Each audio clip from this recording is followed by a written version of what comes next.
Slow रहेगा क्या?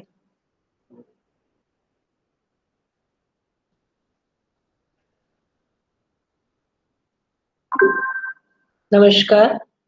मैं doctor Kamaljeet Kaur Mehta, associate professor, department of home science, government girls college पेपार सिटी। आज न्यूट्रिएंट्स में जो विटामिन्स की हम श्रृंखला में बात कर रहे थे, अभी तक हमने विटामिन जो फैट सॉल्युबल विटामिन्स थे, उनके बारे में बात की थी। आज हम उसी श्रृंखला में वाटर सॉल्युबल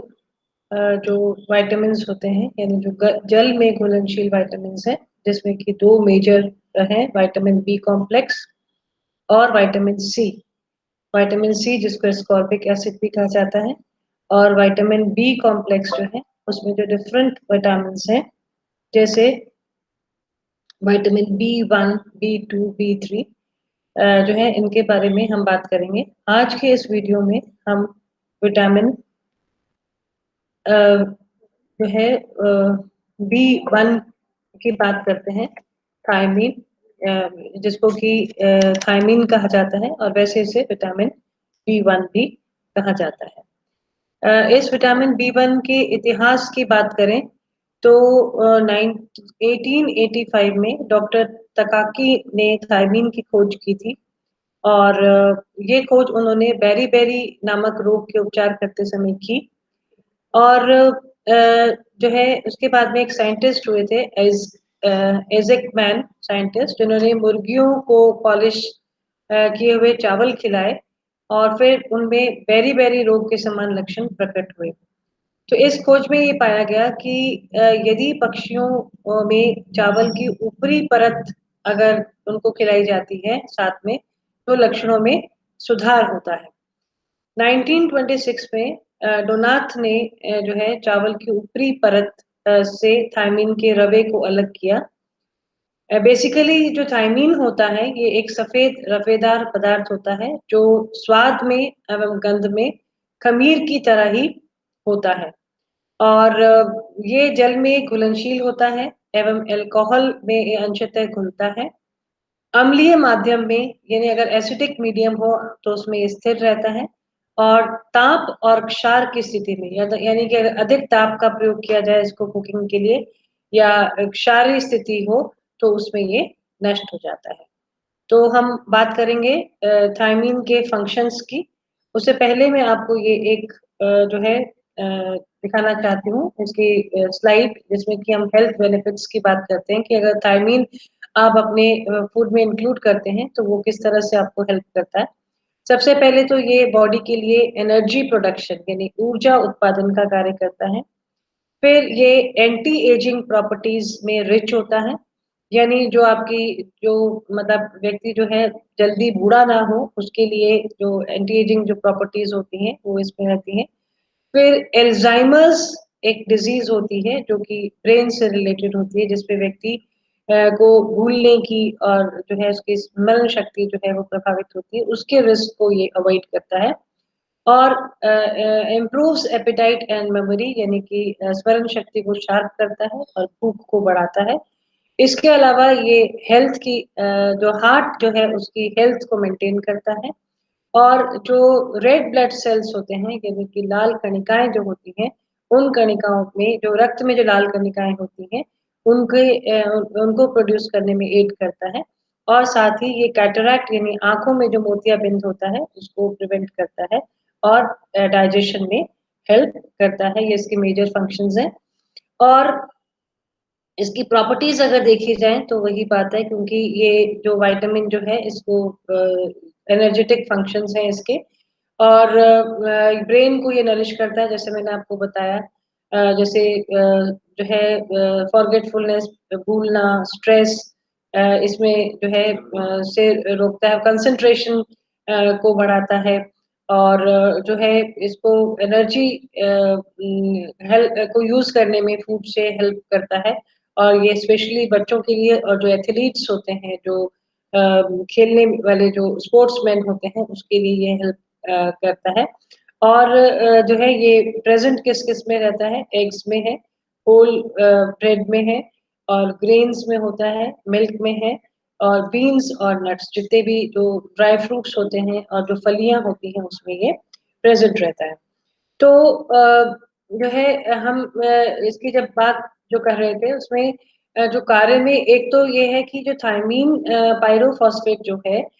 जिसको टीपीपी कहते हैं, ये एक तरह का कोएंजाइम सहविकर का एक घटक होता है, जो कि को कार्बोक्सिलेज भी कहलाता है। और इसके ये जो है कार्बोहाइड्रेट, वसा और प्रोटीन के चयापचय में अग्र रूप से मदद करता है, उसके मेटाबॉलिज्म में हेल्प करता है। इसके अलावा ये पायरुविक एसिड को जो है एसिटाइल कोएंजाइम ए में परिवर्तित करने में मदद करता है, तथा साथ ही तंत्रिका तंत्र में जो हमारी नर्व्स होती हैं, हमारा जो नर्वस सिस्टम होता है, उसमें ये टीटीपी यानी थायमीन ट्राइफॉस्फेट के रूप में पाया जाता है और ये हमारी नर्व्स को, हमारी नाड़ियों को सामान्य स्थिति बनाए रखता है। इसीलिए जैसे मैंने आपको स्लाइड में बताया कि ये हमारे ब्रेन को अलर्ट रखता है, हमारे जो है मेमोरी को शार्प करता है, हमारी कंसंट्रेशन बनाए रखता है। अब हम देखते हैं कि इसके प्राप्ति के साधन कौन से हैं। तो इसके प्राप्ति के साधन में थायमीन जो है ये मुख्य रूप से साबुत अनाज में पाया जाता है, दालों में, खमीर में, हरी सब्जियों में, सूखे मटर में, फल में, मांस, मछली, यकृत आदि में भी पाया जाता है।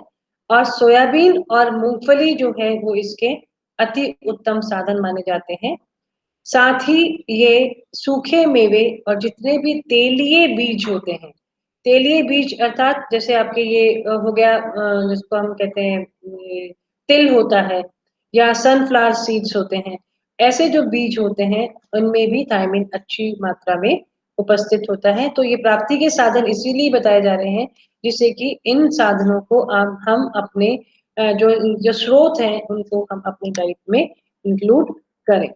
और इसके लिए जो है ये देखिए इसमें वही जो बात अभी मैंने आपको बताई, ये देखिए ये सीड्स हैं, ये सेसमे सीड्स हैं, ये चिया सीड्स हैं, ये स्पिनच है, पालक है, फिर जो जितने भी बीन्स होते हैं जैसे आपका राजमा है उसमें है, ब्लैक बीन्स में है, जो मोठ है उसमें होता है, फिर टमाटर में है, ये सनफ्लावर सीड्स में है, किनुआ में रहता है, फिर जो है ये जो है स्प्राउट्स में रहता है। इसके अलावा जो समुद्र में पाए जाने वाली जो वीड्स होती हैं, जो जंगली से पौधे दिखाई देते हैं, उनमें भी ये प्रचुर मात्रा में होता है और साथ में मशरूम्स में भी इसकी क्वांटिटी अच्छी होती है। अब हम बात करते हैं इसकी जो है इसकी अगर कमी हो जाए, अगर आहार में अगर ये प्रचुर मात्रा में ना हो तो इसकी कमी से एक मुख्य रोग होता है जिस रोग का नाम बेरी-बेरी होता है। ये इसकी शुरुआत कुछ इस तरह से होती है कि शुरू में चक्कर आने लगते हैं, थकान होती है, घबराहट होती है, काम में अरुचि होती है, कहीं कंसंट्रेशन नहीं होता है, लैक ऑफ कंसंट्रेशन होता है, भूख में कमी हो जाती है और वजन में भी कमी आदि ये शुरू के लक्षण पाए जाते हैं। और धीरे-धीरे फिर क्या होता है कि जो है पाचन संस्थान जो है वो प्रभावित होता है, डाइजेस्टिव सिस्टम इफेक्ट होता है, अपच और कब्ज यानी कि इंडाइजेशन और कॉन्स्टिपेशन भी होने लगता है और पैरों की मांसपेशियों में तनाव होता है, तलवों में जलन होती है और साथ ही जो है हृदय एवं तंत्रिका जैसे-जैसे इसकी जो है कमी बढ़ती जाती है, इसका जो इफेक्ट्स शरीर में ज़्यादा आने लगते हैं, तो हृदय एवं तंत्रिका तंत्र भी प्रभावित होते हैं। लक्षणों के आधार पर बेरी-बेरी रोग को 3 प्रकार से विभाजित किया जाता है। एक होता है शुष्क बेरी-बेरी, एक होता है आर्द्र बेरी-बेरी और एक होता है बाल बेरी-बेरी यानी कि जो रोग बच्चों में पाया जाता है। जो शुष्क बेरी-बेरी जो है उसमें तंत्रिका तंत्र संबंधित विकार जो है वो उत्पन्न होते हैं। पैरों में जो है के तलुओं में जलन होती है और संवेदनशीलता जो है वो नष्ट होने लगती है, पैरों में सेंसेशन नहीं होती है और जब इसकी तीव्र दशा हो जाती है तो व्यक्ति को उठने-बैठने में भी कठिनाई होने लगती है। इसके अलावा जो सेकंड टाइप जो है आर्द्र बेरी-बेरी उसमें हृदय रोग एवं सूजन होता है यानी एडिमा जो है पानी भरने शरीर में के ऊतकों में जल संग्रह होने लगता है, हृदय का आकार बढ़ जाता है और शरीर के कुछ भागों में पानी भरने के साथ-साथ सूजन आ जाती है। कई बार तीव्र जो है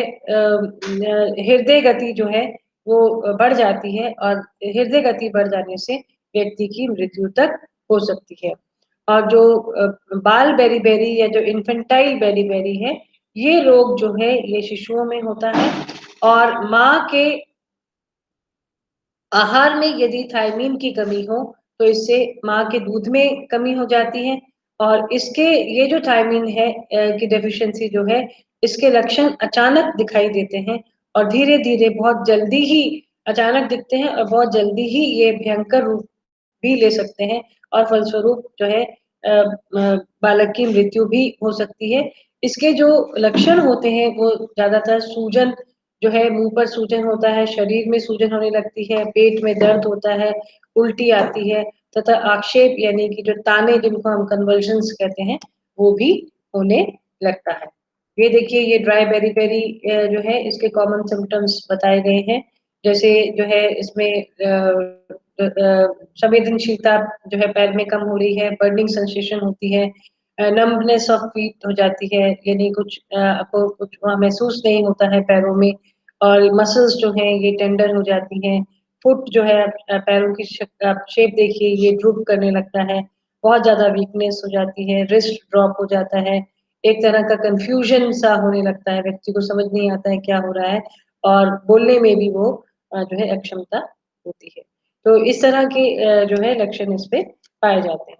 और अब हम ये लास्ट में देखते हैं कि शरीर में थायमीन की जो दैनिक आवश्यकता होती है, वो कितनी होती है, ये चित्र में बताया गया है। ये आईसीएमआर के द्वारा बताई गई आवश्यकता है और इसमें वयस्क पुरुष और वयस्क स्त्री गर्भावस्था में प्लस 0.2 हो जाता है। दुग्ध स्रवण अवस्था में ये और बढ़ी हुई होती है, फिर किशोरावस्था का बताया है, फिर उसके बाद में आप ये देखिए बाल्यावस्था में और फिर ये शैशवावस्था में। तो कुल मिला के इसकी मात्रा जो है ये 1.2 जो है वयस्क पुरुष के लिए और 0.9 जो है मिलीग्राम पर डे ये वयस्क स्त्री के लिए होती है। गर्भावस्था में 0.2 बढ़ जाती है, दुग्ध स्रवण अवस्था में जो शुरू की अवस्था होती है जिसमें 0 टू 6 मंथ्स का बेबी होता है तो 0.3 और 6 टू 12 में ये 0.2 होता है। तो जो है ये ये हमने थायमीन की बात की और यही जो है जिस तरह के हमने पहले भी विटामिन्स की बात की, हालाँकि देखने में हमें ऐसा लगता है कि ये तो इतनी कम मात्रा है, लेकिन चाहे आप देखें मात्रा कितनी भी कम हो, लेकिन उसका जो आहार में पूर्ति होना जो है, वो आवश्यक है और इसके लिए हमें इस बात की इन्फॉर्मेशन होना, इस बात की नॉलेज होना कि ये थायमीन के क्या फंक्शंस जो ये विटामिन्स डिफरेंट जिनकी हम बात कर रहे हैं, इनके क्या फंक्शंस हैं, क्या फूड सोर्सेज़ हैं और अगर इनकी कमी हो जाए, तो आहार में क्या प्रॉब्लम हो सकती है। धन्यवाद।